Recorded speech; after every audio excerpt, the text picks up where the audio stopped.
ইতিমধ্যে নরোত্তম পৌঁছে গেল বৃন্দাবনে। সবাই বলুন মধুময় শ্রীধাম বৃন্দাবন ধাম কি, মধুময় শ্রীধাম বৃন্দাবন ধাম কি, মধুময় শ্রীধাম বৃন্দাবন ধাম। বৃন্দাবনে এসে বৃন্দাবনে সর্বশ্রেষ্ঠ একজন সাধক, যার নাম হলো, মানে যিনি এতদিন পর্যন্ত কাউকে দীক্ষা দেননি, তিনি হলেন লোকনাথ গোস্বামী পাদ। লোকনাথ গোস্বামীর কাছে দীক্ষা নেবে হাজার হাজার মানুষ গিয়ে মাথা ঠুকে ঠুকে মরে গেছেন, কিন্তু দীক্ষা দেয়নি। আজকে তার কাছে গেছে কে না, এই ছোট্ট ছেলে। এবার লোকনাথ গোস্বামীর কাছে গিয়ে যখন বলেছেন লোকনাথ গোস্বামী পাদ কি জয়, লোকনাথ গোস্বামী পাদ কি জয়, লোকনাথ গোস্বামী পাদ কি জয়, কে কে বাচ্চা, এই খোকা সামনে, হ্যাঁ রে বাবা তোর নাম কি রে? আমার নাম নরোত্তম। নরোত্তম, বাবার নাম? বাবার নাম কৃষ্ণানন্দ দত্ত। ও তা বাবা কি করেন? আমার বাবা একজন রাজা মশাই। মানে আমি রাজা মশাইয়েরই ছেলে, মানে একাধারে আমি রাজপুত্র। ও তা বাবা তুমি এইখানে কেন এসেছো বাবা? তখন ছোট্ট ছেলে বলছে, হ্যাঁ বাবা ঠাকুর, আমি তো রাজার ছেলে, সে ঠিক আছে, কিন্তু আপনি আমাকে দীক্ষা দেবেন। আপনার কাছ থেকে দীক্ষা মন্ত্র নিয়ে আমি নিত্যদিন জপ করব আর রাধা গোবিন্দের সেবা করব। তখন লোকনাথ গোস্বামী বলছে, শোনো বাবা, রাজার ছেলে, বৃন্দাবনে এসেছো, প্রসাদ পাও, ঘোরো, ফেরো, বৃন্দাবন দর্শন করো, বিদেয়ী হও। ও দীক্ষা টিক্ষার বালাই আমার কাছে চলবে না, যাবে। আর শোনো একটা কথা বলি, তোমার উপরে কোনো রাগ দুঃখ অভিমান করে কিন্তু আমি বলছি না, এটা আমার মানে সারা জীবনের একটা নিয়ম বলতে পারো, প্রতিজ্ঞা বলতে পারো। আমি আজও পর্যন্ত কাউকে দীক্ষা দিইনি। আর তুমি তো দুদিনের বাচ্চা ছেলে, যাও রাজা ছেলে হতে পারো, যাও অন্য কোনো গুরুর কাছে চলে যাও। নরোত্তম মনে মনে ভাবলেন, আপনি শুধু আমার এই জন্মের গুরু নন। নরোত্তম এই কথা শুনে মনে মনে চিন্তা করে নিলেন, আপনি শুধু আমার এই জন্মের গুরু নন, আপনি আমার গত জন্মের গুরু ছিলেন। এটা আপনার আবেগে দেখে আমি বুঝতে পেরেছি। গত জন্মের গুরু দেখলে জন্মে ধরা পড়ে যায়। মায়েরা যারা এখানে দীক্ষিত ব্যক্তি আছেন, বলি, এই জন্মে এসে যদি আপনার সঙ্গে কোনো সম্পর্কের সঙ্গে গত জন্মের মানুষ এসে দাঁড়ায়, মনে করুন আপনি দীক্ষা গুরু করেছেন, এই দীক্ষা গুরু আপনার গত জন্মের ছিল, যদি এটা হয়, তাহলে সেই গুরুর সান্নিধ্য পাওয়া মাত্র তৎক্ষণাৎ আপনার ভেতরে এত প্রেম ভক্তি উদয় হবে, যেন কিছু সময়ের মধ্যেই আপনার ঈশ্বরের সঙ্গে আর আপনার জীবাত্মার মহামিলন হয়ে যাবে। মানে গুরুকে দেখলে প্রেম জেগে ওঠা, গুরুকে দেখলেই গুরুর চরণে আত্মনিবেদন করার যে ব্যাকুল সুর, সেটা তখনই বাজে যে গুরুকে দেখলে পরে মনে হয় যে এটা আমার গত জন্মের গুরু। আজকে নরোত্তম লোকনাথ প্রভুর কাছে যাওয়া মাত্র লোকনাথ প্রভু বললেন দীক্ষা দেব না, কিন্তু নরোত্তম একটা জিনিস বুঝে গেলেন যে ইনি আমার গত জন্মের গুরু। তাই দীক্ষা যদি নাও দেয়, আমি এনার কাছে থেকে বসে উঠে সেবা করে মরে যাব, তবুও কারোর কাছে দীক্ষা নেব না। কেন? আমার চোখ দানে দিলা যে, জন্মে জন্মে গুরু সে, চোখ দানে দিল যে, জন্মে জন্মে গুরু সে, আর চোখ দানে দিলা যে, জন্মে জন্মে গুরু সে, চোখ দানে দিলা যে, জন্মে জন্মে গুরু সে। লোকনাথ লোকের জীবন, ও গো লোকনাথ লোকের জীবন, লোকনাথ লোকের জীবন, লোকনাথ লোকের জীবন, প্রভু লোকনাথ লোকের জীবন, প্রভু লোকনাথ লোকের জীবন। মা আজকে নরোত্তম শেষকালে লোকনাথ প্রভুর কাছে গেলেন। আসতে লোকনাথ প্রভু দীক্ষা দেবেন না, আর ওই ছেলেটাও তার চরণ ছাড়া হচ্ছে না। একদিনকে প্রচন্ড ঠান্ডার দিনে শীতকালে ভোর 3টের সময়, ভোর 3টের সময়, হ্যাঁ বলুন। আচ্ছা ঠিক আছে, অবশ্যই অবশ্যই অবশ্যই। হ্যাঁ বাবা, ওই এখানে তো আমি প্রথমেই বলেছিলাম প্রসাদ রয়েছে, আপনারা প্রসাদ পাওয়ার যাদের অবশ্যই সবাই পাবেন। এই মুহূর্তেও প্রসাদ ওখানে যেহেতু শুরু হয়েছে, আপনারা একে একে পেতেও পারেন, আর নচেত মনে করলে আর একটু বাকি আছে শেষেও পেতে পারেন, কোনোটা অসুবিধা নেই। শুরু হয়ে গেছে, যে যার সুবিধা মতো আপনারা কাজ করবেন। প্রসাদ পাওয়া হচ্ছে, পারলে এখনই যেতে পারেন। নিতাই গৌর প্রেমানন্দে হরিবোল হরিবোল হরিবোল। তা একদিন শীতকালে প্রচন্ড ঠান্ডায় ভোর 3টের সময় লোকনাথ প্রভু বৃদ্ধ মানুষ, হ্যাঁ বৃদ্ধ মানুষ, তিনি যাচ্ছেন মলত্যাগ করার জন্য, আর ছোট্ট ছেলেটা লুকিয়ে লুকিয়ে লোকনাথ প্রভুর পিছনে পিছনে যায়। এবার একটা কথা বলি মা, ও মা, অতিরিক্ত বয়সের ভার যদি কারোর উপরে এসে পড়ে, তার কতকগুলো জিনিস কিন্তু একটু একটু করে হারিয়ে যায়।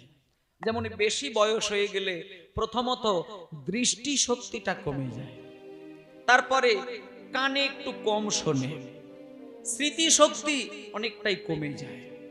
তা লোকনাথ প্রভুর এত বয়স যে চোখে ভালো করে দেখতে পায় না, কানে ভালো করে শুনতে পায় না, স্মৃতিশক্তি অনেকটা কমে গিয়েছেন।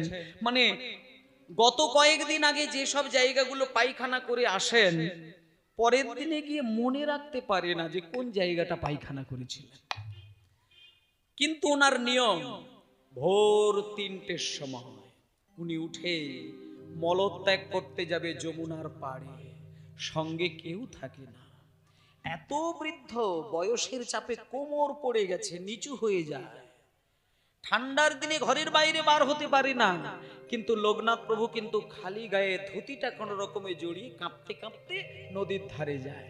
এই দৃশ্য দেখে নরোত্তম ভাবলো, না, এত বয়স্ক মানুষ এত কষ্টের দিনে ভোরের বেলায় মলত্যাগ করতে যায়, এটা তো ভালো মনে হচ্ছে না।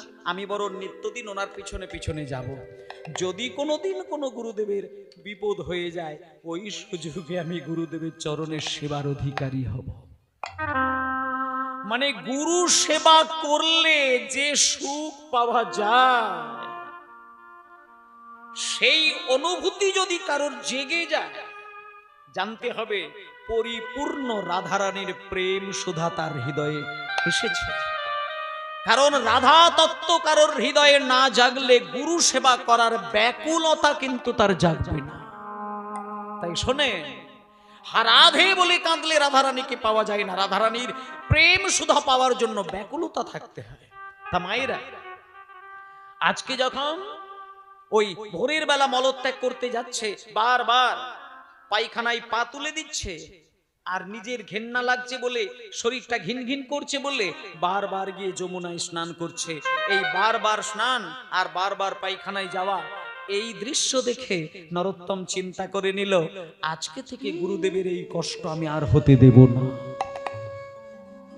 গুরুদেব পায়খানা করে মন্দিরে চলে গেলে ওই ভোরের মধ্যে সকাল হবার আগে লুকিয়ে লুকিয়ে আমি পায়খানা পরিষ্কার করে যমুনার জলে গিয়ে ভাসিয়ে দেব। এই বলে ছেলেটার ভক্তি দেখুন। লোকনাথ প্রভু মলত্যাগ করে মন্দিরে যখনই চলে যায়, কিছুক্ষণের মধ্যে দুহাত দিয়ে সেই পায়খানা ভক্তি ভরে তুলে নিয়ে বুকের মাঝে জড়িয়ে ধরে কাঁদতে কাঁদতে গিয়ে যমুনার জলে ভাসিয়ে দেয়। শুধু তাই নয়, জায়গাটিকে জল দিয়ে লেপে পুছে পরিষ্কার করে রাখে।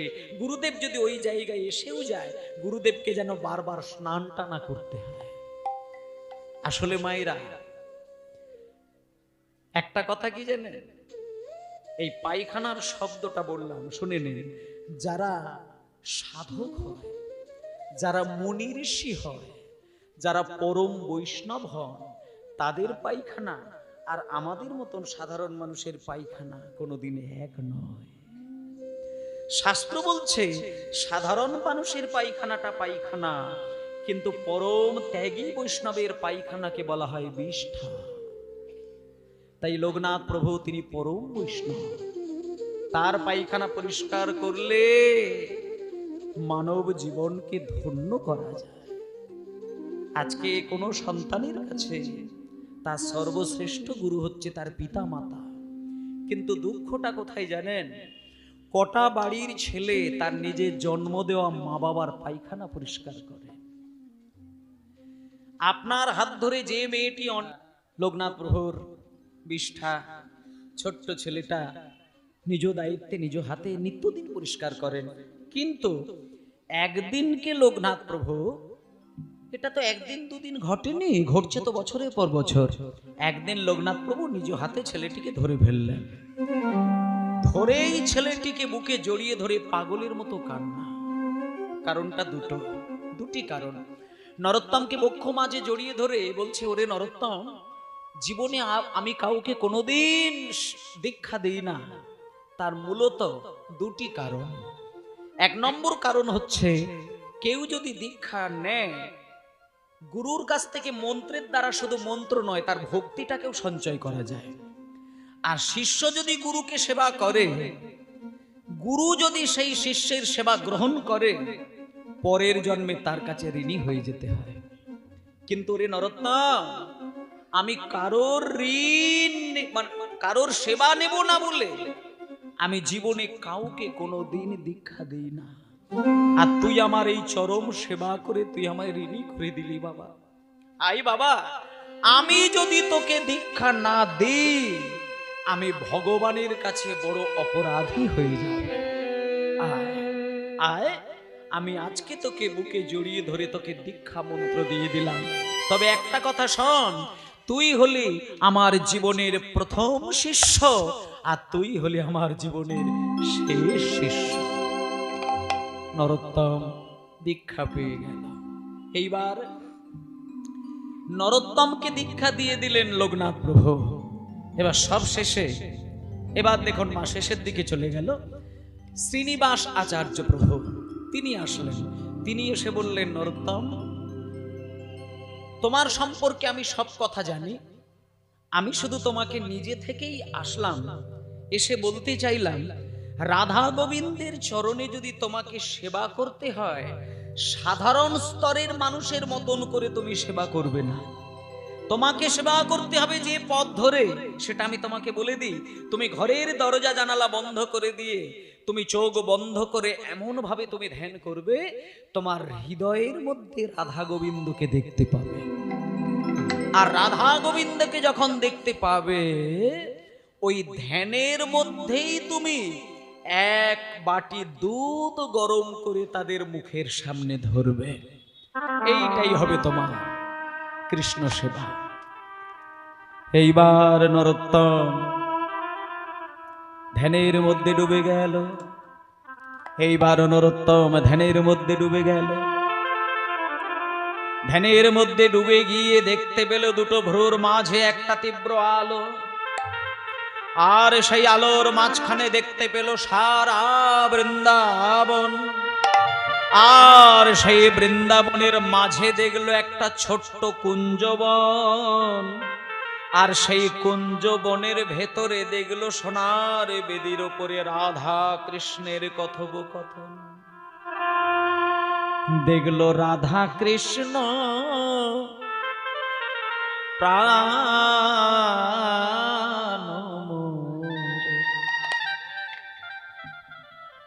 আমার যুগল কিশোর, আমার জীবনে মরণে গতি, আর নাহি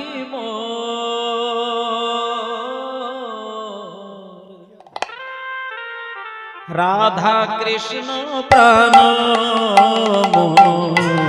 যুগল কিশোর।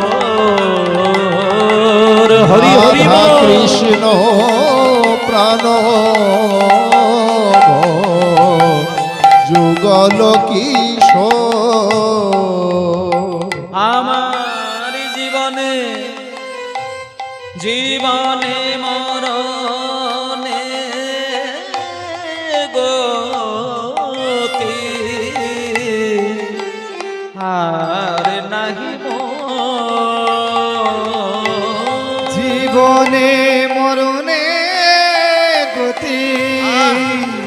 আর নাহি বলে রাধা কৃষ্ণ প্রাণ যুগল কিশোর। রাধা কৃষ্ণ প্রাণ যুগল কিশোর। রাধা কৃষ্ণ প্রাণ যুগল কিশোর। আচ্ছা, রাধা কৃষ্ণের যুগল মূর্তি দেখতে পেল একেবারে পরিষ্কার। এবার দেখুন নরোত্তম, মানে এটা ধ্যানে ঘটছে, এটা ধ্যানের মধ্যে এগুলো ঘটছে। রাধা কৃষ্ণকে দেখতে পাচ্ছে, তারা একে অপরের সঙ্গে কথা বলছে। নরোত্তম ধ্যানের মধ্যেই একটা সোনার বাটি জোগাড় করলো, তাতে ভর্তি করে দুধ দিল, তারপরে একটা শুকনো জ্বালানি কাঠে আগুন দিল। ইতিমধ্যেই জ্বালানি কাঠের আঁচ উঠতে দেরি হবে মনে করে দুধের বাটি চাপিয়ে দিয়ে রাধা কৃষ্ণের কথা শুনতে গেল। আর দুধ গরম হতে কত সময় নেবে? কিছুক্ষণের মধ্যেই বাটি গরম হয়ে গিয়ে লাল হয়ে গিয়ে দুধটা ধবাস করে উদলে পড়ে গেল। আর ওই দুধের গন্ধ নরোত্তমের নাকে গেল। চমকে উঠল নরোত্তম, ছুটে এসে দুধের বাটির দিকে লক্ষ্য করতে দেখলো সম্পূর্ণ দুধ আঁচের মধ্যে পড়ে গেছে, আর কণা মাত্র দুধ বেঁচে রয়েছে। ওইটাকে বাঁচিয়ে এক ফোঁটা হলেও দুধ আমি রাধারানীর মুখে দেব, এই চিন্তা করে যখন দুধের বাটি ধরতে গেল, মানে ধ্যানের মধ্যে হলেও বাটি যেহেতু গনগনে লাল, সেটা ধরতে গেলে মিনিমাম তো একটা অন্তত কাপড় দিয়ে ধরতে হবে, সেটার খেয়াল নেই। খালি হাতে লাল গনগনে বাটি যেই ধরতে গেল, ছ্যাঁকা লেগে গিয়ে ধ্যান ভঙ্গ হয়ে গেল। এবার ধ্যান ভেঙে যাবার পরে, শোনেন মা, ধ্যান ভাঙার পরে দুম করে নরোত্তম হাতের দিকে তাকাতে গিয়ে দেখে অদ্ভুত ভাবে একটা ঘটনা ঘটল। সারা পৃথিবীর বৈষ্ণব সমাজ এখনো পর্যন্ত ভেবে উঠতে পারেনি। ধ্যান ভাঙার পরে নরোত্তম হাতের দিকে তাকিয়ে দেখে হাতের 5টা আঙুল কালো হয়ে পুড়ে গেছে। এই পুড়ে যাওয়া কালো অসহ্য যন্ত্রণা হাতটা আঁচলের মধ্যে লুকিয়ে নিয়ে সমস্ত ঘটনাটা গুরুদেবের কাছে পরিষ্কার করে জানিয়ে দেবেন বলে কাঁদতে কাঁদতে ছুটে চলল গুরুদেবের কাছে। মানে একটা জিনিস শুধু নরোত্তম চিন্তা করছে যে প্রথম দিনে গুরুদেব আমাকে একটাই সেবার দায়িত্ব দিল, সেটা আমি প্রথম দিনেই ভুল করে ফেললাম শুধু নিজের বাসনা পূরণের জন্য। তাই সঙ্গে সঙ্গে ওই পোড়া হাত আঁচলের মধ্যে লুকিয়ে, ও হে গুরুদেব,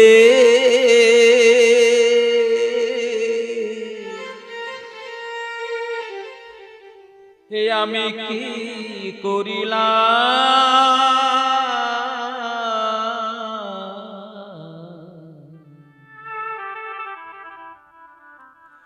ও হে গুরুদেব কি করিলাম। তাই গৌর হরি বল। কি করিলা আমি সুখের কথা ভেবে ভেবে সবই হারালাম। আমি সুখের কথা ভেবে ভেবে সবই হারালাম। আমি সুখের কথা ওহে গুরু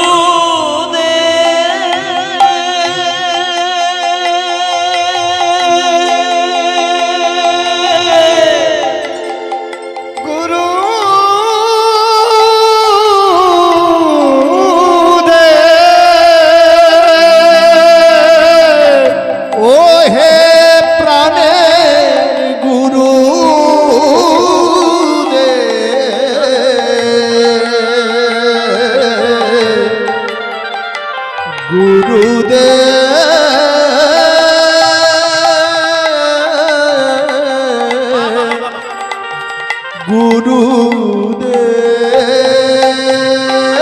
আমি সুখে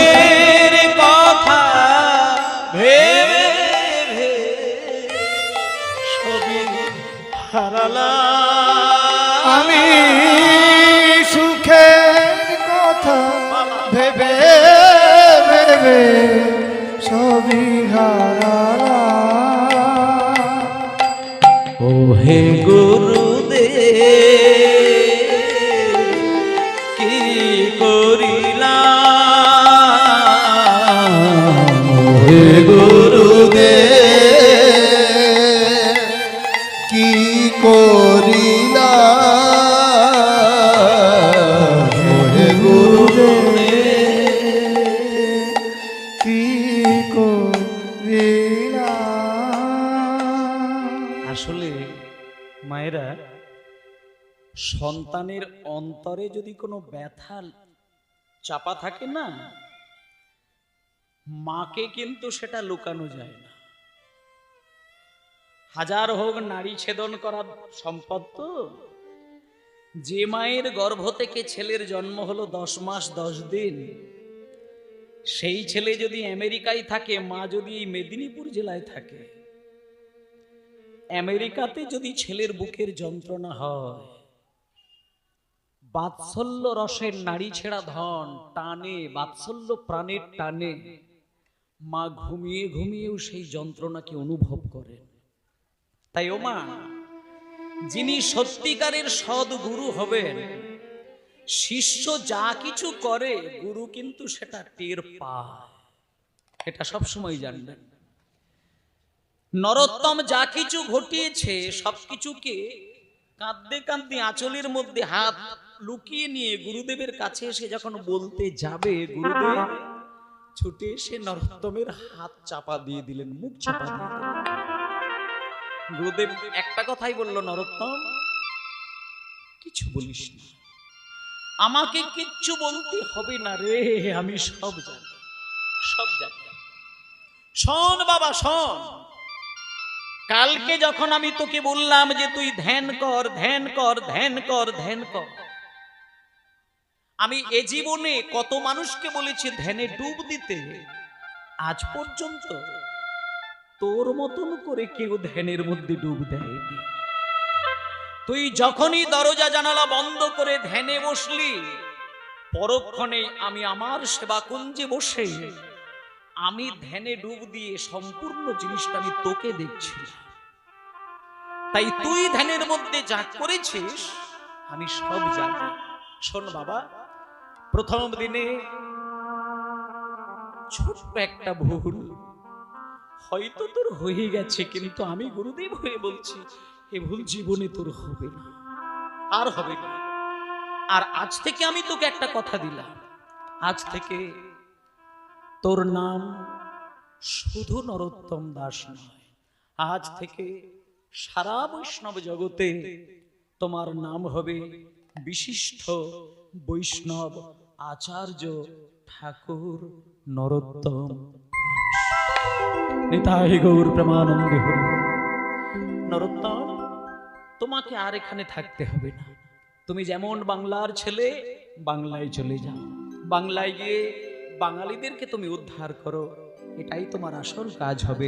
এই বলে মায়েরা নরোত্তম দাস মানে জীবনের অর্ধেকটা অংশ, বয়সের অর্ধেক জীবন বৃন্দাবনে কাটালেন, আর বাকি জীবনটা যখন তিনি বাংলার উদ্দেশ্যে তিনি ফেরত আসলেন, সোজা তিনি বাংলায় ঢুকেই নিজের রাজপ্রাসাদে গেলেন।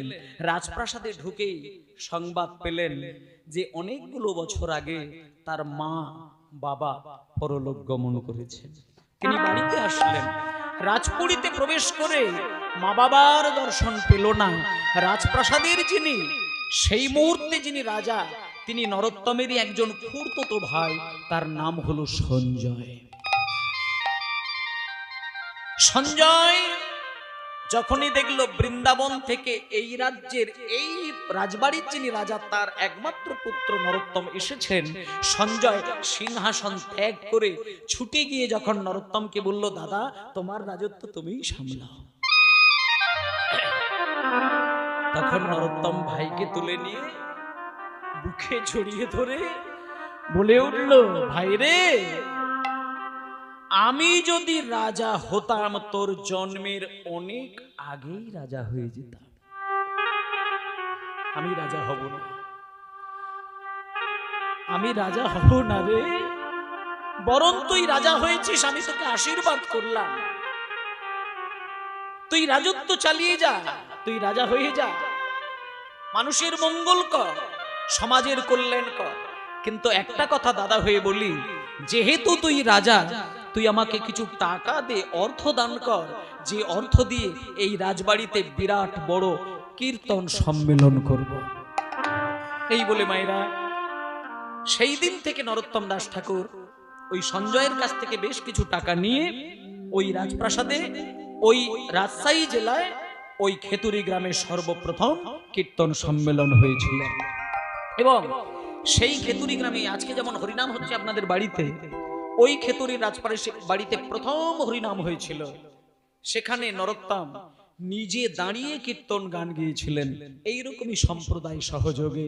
এবং সেদিন থেকে সারা ভারতবর্ষের বৈষ্ণব সমাজকে নিমন্ত্রণ দিয়েছিলেন। এবং তিনি সেই দিন দাঁড়িয়ে কীর্তন জগতে একটা সংবিধান তৈরি করেছিলেন যে আজ থেকে বাংলার মাটিতে যেখানেই কীর্তন গান হবে, সে যে কোনো পালা হোক না কেন, লীলা হোক না কেন, গৌর চন্দ্রিকা গাইতে হবে। এই হলো গৌর চন্দ্রিকা গাওয়ার বিধান। এর আগে কিন্তু ছিল না। এইবার দেখতে দেখতে নরোত্তম দাস ঠাকুর অনেকগুলো বছর তিনি ওই জায়গায় কাটিয়ে দিলেন। আর এই যে আমরা সারা বাঙালি সমাজ, সারা বাংলায় তিনি ঘুরে ঘুরে তার হৃদয়ের যে অফুরন্ত প্রেম, সেগুলোকে তার মুখের বাণীর দ্বারা, কীর্তনের দ্বারা, তিনি তার সুরের দ্বারা, সাধনার দ্বারা আমাদেরকে দিয়েছিলেন। দেখতে দেখতে আরো কটা বছর কাটলো। একদিন নরোত্তম দাস ঠাকুর, শুনুন, বেশ কিছু মানুষকে দীক্ষাও দিয়েছিলেন। হাজার হাজার মানুষ নরোত্তমের কাছ থেকে দীক্ষা মন্ত্র পেয়েছিলেন, সে ব্রাহ্মণ অব্রাহ্মণ সবাইকে। শেষের দিনে নরোত্তম দাস ঠাকুর একেবারে বৃদ্ধ হয়ে এসেছেন। একদিন দরজা জানালা বন্ধ করে নরোত্তম দাস ঠাকুর ধ্যান করছেন। একদিন, দুদিন, 3 দিন করে করে 7 দিন কেটে গেল, ধ্যানও ভাঙে না আর ঘরের জানালা দরজা খোলে না। জোর করে দরজা জানালা ভেঙে ভেতরে গিয়ে দেখলো নরোত্তম দাস ধ্যানে ডুব দিয়েছে, জ্ঞান ফেরেনি। কিন্তু যারা নরোত্তমের ভক্ত তারা জানেন গুরুদেব ধ্যান করছেন, কিন্তু সবাই তো ভক্ত নয়, সবাই তো আর নরোত্তমকে পছন্দ করেননি। তারা যারা নরোত্তমকে মানে না, তারা নরোত্তমের অপপ্রচার করতে লাগলেন। তারা বললেন, ইনি ধ্যান করছেন না, ইনি পাপ করেছেন, তাই বাঘ বন্ধ হয়ে মারা গিয়েছে, ওকে তোলো, চিতার উপরে গিয়ে পুড়িয়ে দাও। এই বলে নরোত্তম দাস ঠাকুরকে নিয়ে গিয়ে যখন চিতার উপরে সমাজের বিধি অনুসারে চিতায় শুইয়ে দিলেন, যারা নরোত্তমের একান্ত কাছের ভক্ত তারা সহ্য করতে না পেরে ছুটে গিয়ে চিতার উপরে আছাড় খেয়ে পড়ল। চিতায় আগুন দিতে যাবে, অন্তরঙ্গ ভক্তগণ গিয়ে বুকের উপরে আছাড় খেয়ে ঝাপটে ধরে কাঁদতে শুরু করলেন, হে গুরুদেব, হে আপনি কি করছেন? আপনি উঠুন, আপনি জাগুন, আপনি দেখান আপনার সাধনা। আপনি যদি এইভাবে চলে যান, আমরা এই সমাজের মাটিতে মুখ দেখাবো কি করে? যখন শিষ্যগণ গিয়ে এইভাবে আছাড় খেয়ে কাঁদতে শুরু করলো, দেখা গেল কিছুক্ষণের মধ্যেই চিতার উপরে নরোত্তমের ধ্যান ভাঙল। ধ্যান ভেঙে নরোত্তম দাস যে গানটা গিয়েছিলেন, সেই গানটা আমি একটুখানি গাইব।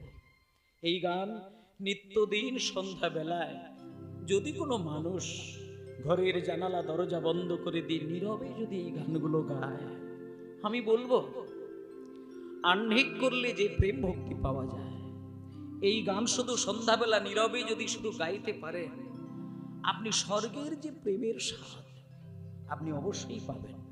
সেই গান নরোত্তম দাসের নিজের মুখের গান, নিজের বাণী, নিজের লেখা গান, নিজের সুর, এই সব গানগুলো তিনি গিয়েছিলেন।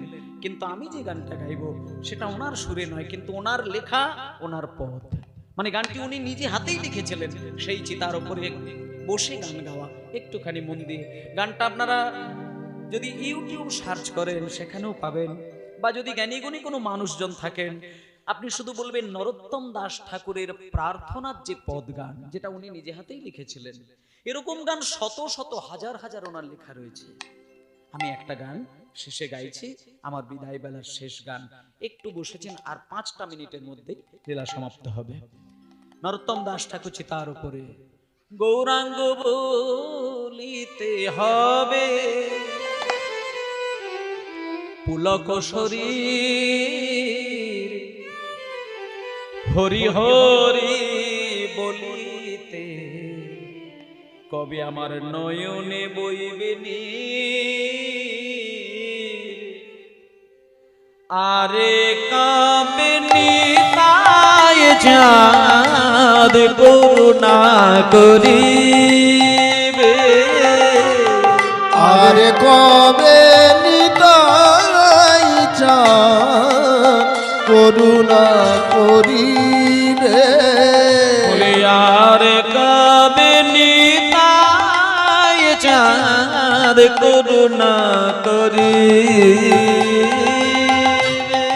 আরে কবে নিতাই চাঁদ করুণা করিবে, সংসার বাসনা মোর কবে তুচ্ছ হবে, আমার সংসার বাসনা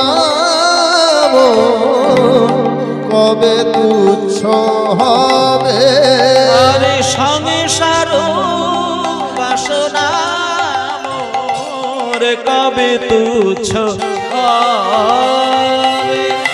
সংসার বাসনা